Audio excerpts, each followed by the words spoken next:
An accused killer on the stand this morning in Kent County, Bobby Fisk, giving his own account of what happened in the murder of Robert and Norma Bean.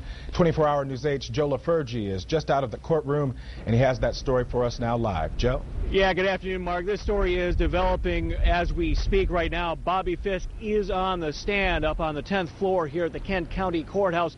Just as I was walking down to do the live report, he was getting into some of the details of this story. Now, all along, we keep hearing that Bobby Fisk pulled the trigger that killed Norma Bean. Of course, Norma Bean and her husband, Robert, were killed back in October of 2008 allegedly by Fisk and another man, Tim Steffen. Steffen has already pled guilty to the case, and all along we have heard that, again, that it was Fisk that pulled the trigger that killed Norma Bean. But on the stand, Fisk is testifying that, in fact, it was Tim Steffen who killed both Norma and Robert Bean. That flies in the face of a statement we heard on tape earlier today at the Kent County Sheriff's Department. It was an interview with Bobby Fisk the day after the murder where he, in fact, admits to killing Norma Bean. So again, we're hearing conflicting stories once Fisk took the stand. We didn't expect Fisk to take the stand. About mid-morning, the prosecution wrapped up their case. Damian Nunzio, Fisk's attorney, told the court that his client would not be taking the stand. They talked about it.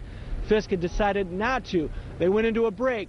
A couple minutes later, they came back. They came back into the courtroom. Nunzio said Fisk had changed his mind, which surprised a lot of court watchers at that time. Now, when Fisk originally took the stand, he said he had been drinking beer and taking morphine. He ran into Tim Steffen, who was an acquaintance of him in Howard City. They went to Steffen's home. At some point, Steffen said he needed some money, and they were going to go to Steffen's grandparents' house across the street. Now, in reality, no relation. These were actually the Bean family who lived across the street from the Steffens. Fisk thought all along that they were just going to go and borrow some money, but then when they got into the house, he saw Steffen loading a rifle. That's when he began to get concerned. Now, one key piece of evidence for the prosecution is a note that Tim Steffen's mother found a couple of days after the killings, and it had a list, a laundry list, if you will, of what crime they were to commit and what may happen if the Beans didn't go along with that crime. But on the stand, Fisk says he knew nothing about that note. Do you ever talk to him, plan, and go over a note from Steffens, and I'm going to present to you Exhibit 11. This note.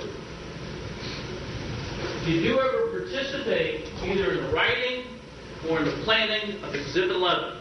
No, sir. Have you ever seen that note? To be honest with you, this is, well, last week, when it was that they first showed it, was the first time I've ever seen it. Okay. Now, why is that note so important? Well, it shows what the prosecution would call premeditation. It shows a planned-out event. Premeditation could mean the difference in many of these cases between a number of years in prison and life in prison. A big risk, obviously, for Fisk taking the stand. We will have much more. Matter of fact, we're following this case live on Twitter, and we will have much more online and, of course, on air throughout the day. Back to you.